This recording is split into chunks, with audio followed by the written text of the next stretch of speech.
Hey guys, I wanted to go ahead and make a video and chime in on the whole AI debacle that's going on right now. So, in case you haven't heard, there's been a lot of controversy with the game Palworld.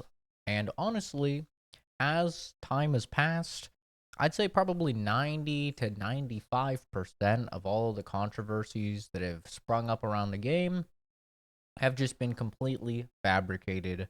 I don't know if that's by just angry Pokemon fans or what, but most of the information that's came out has been entirely just dismantled as a bunch of falsehoods for some reason.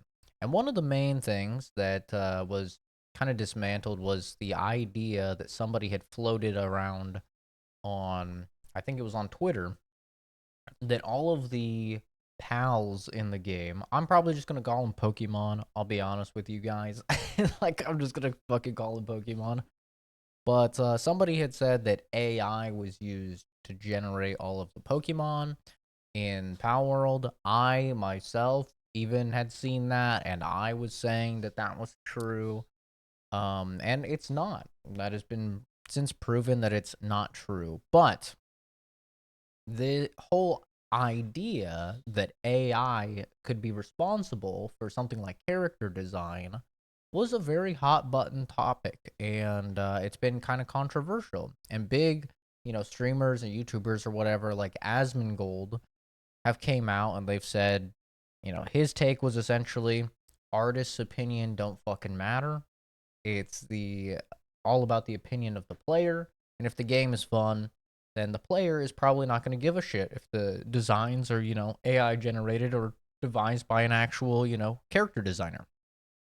And also a few months ago, you may remember, or maybe this passed you by, but a game called The Finals came out, and this is a free to play shooter, and it had sort of a big story involving AI because it came out that all of the voice acting in the game was actually done by AI. And a bunch of, video game voice actors were really upset about this, and they were mad and saying, oh my God, basically they took our jerbs, right?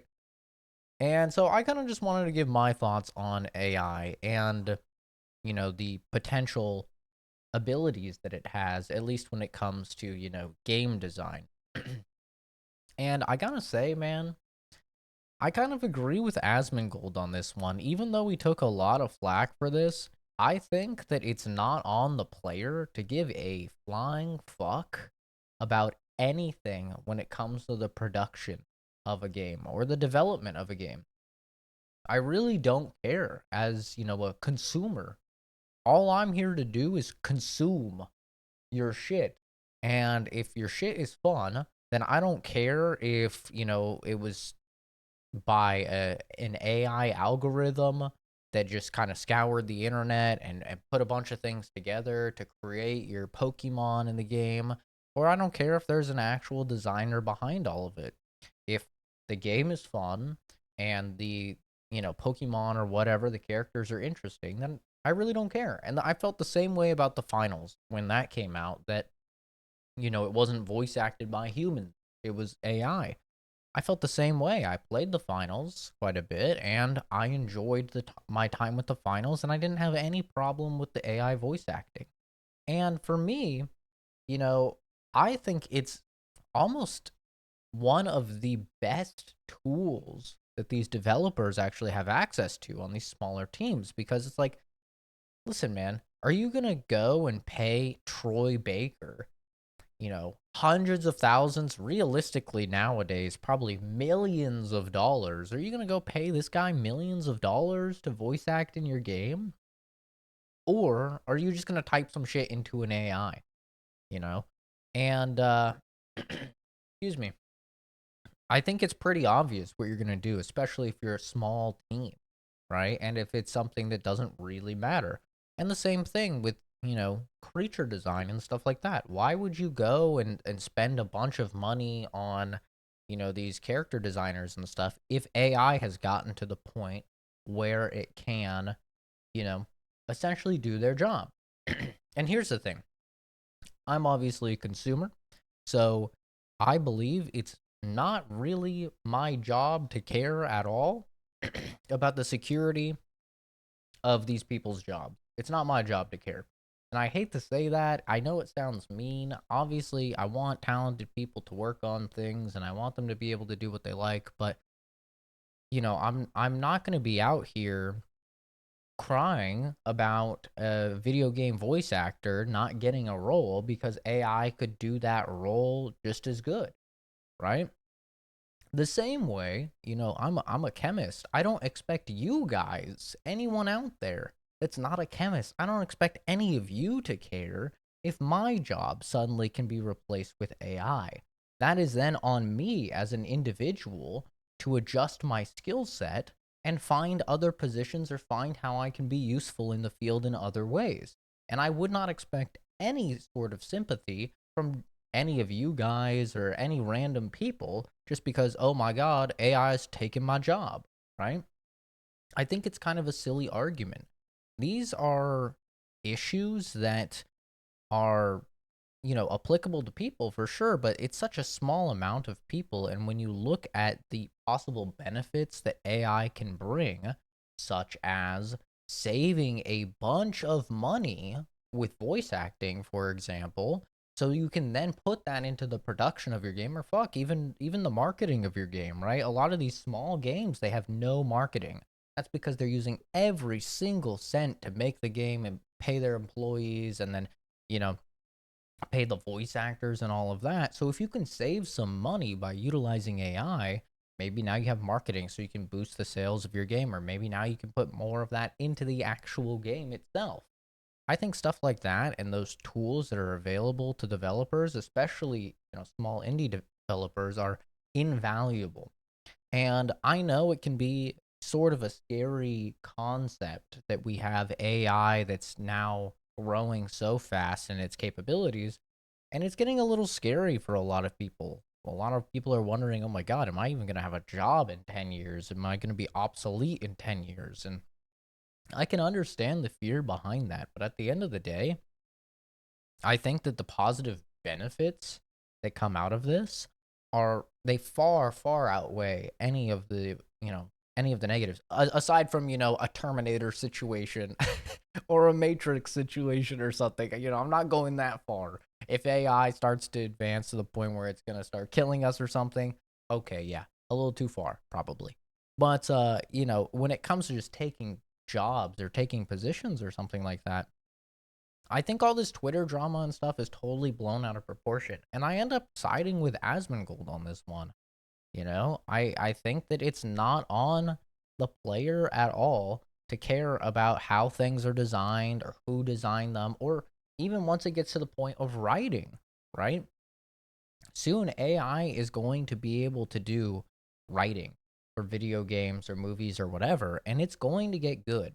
And yes, you can absolutely make the argument, and I've seen this argument made on, I believe it was the Play, Watch, Listen podcast that has Troy Baker and Alana Pierce and Mike Bithell, and there's a composer guy. I feel really bad for forgetting his name. He's super cool, but it has a bunch of people in the video game industry, and they talk about the video game industry, and I've heard them raise kind of the concern about, oh well, AI, writing will never get to the point of human writing because it can never create something brand new. Because all AI does is essentially pool a bunch of information from the internet and then use that to fulfill whatever request, right? So it's essentially just taking bits and pieces from all over the place.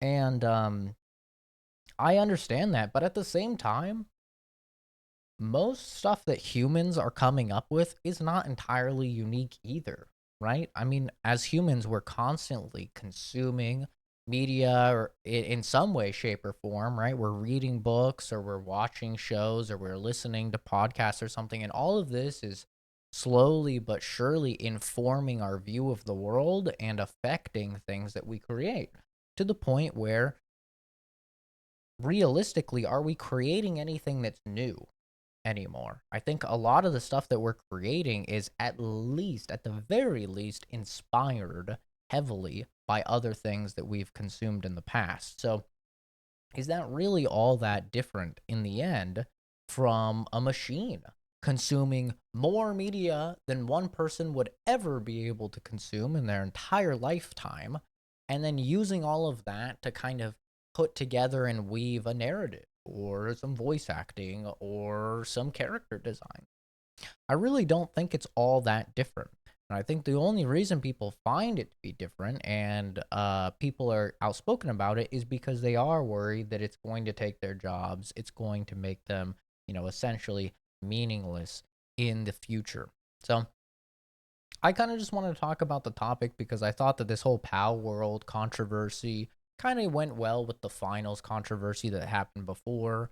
And obviously, all of the AI generated art that people were just upset about before when it all became open source. So I kind of wanted to talk about it because it is a big controversy right now. There's a lot of people making videos and talking about it. And I've seen people on all ends of the spectrum here. I've seen, you know, uh, like I said, Asmongold, and then I saw some ordinary gamer or Mudahar. He disagreed with that take and that POV that Asmon had, and obviously on Twitter, which I don't use, but I hear about, unfortunately, a lot of people on both sides on Twitter about it as well. Just some people very pro AI, some people very anti AI, and some people landing kind of on the Asmongold side of I don't really give a shit as long as it's good. And ultimately, I feel like that's where I land as well. I don't really give a shit, and I don't think I should either because, like I said, I don't expect any of you to care about something that's going to impact my job. So I just keep that same energy out into the world. I just don't really care if a video game design person were to lose their job due to AI, which by the way, like I said, that controversy was entirely fabricated. None of that is actually true with Palworld. They actually do have a design team, um or at least a design person in charge of making the designs, and yeah, probably a lot of them are inspired by Pokemon, no shit. But it's nothing illegal, nothing nefarious. It's not like they're going into AI and they're typing, give me a Pokemon that looks like Pikachu but is not Pikachu. You know, they're not like generating some sort of thing that's like eerily close to fucking Pokemon in order to make it a pal in the game and like improve sales or something like that. But quickly, my thoughts on Power World. I think it's very fun. I think it's a very enjoyable game. I am not going to do a review on it because it's early access. I don't review early access games ever, but yeah, I've had a good time with it. I may make a video just about Power World and my thoughts on it because there are some things I do want to say regarding it and how I think it could have actually huge repercussions in the survival game genre. I think there's some wonderful quality of life things available in the game that I wish other survival games had. And I hope, it's kind of a situation where Power World is stealing a lot of stuff from a lot of games. And I hope that other games see that and they see how positively, Power World's been responded, or the response to Power World has been. And then they take some stuff from Power World as well, because the whole idea of just automating all of the boring shit in survival games is genius. As someone that's played a lot of survival games, it's genius. I absolutely love that. But anyway, thanks for stopping by. Have a good one. And I'll see you guys in the next video. Return Rooney. Bye bye.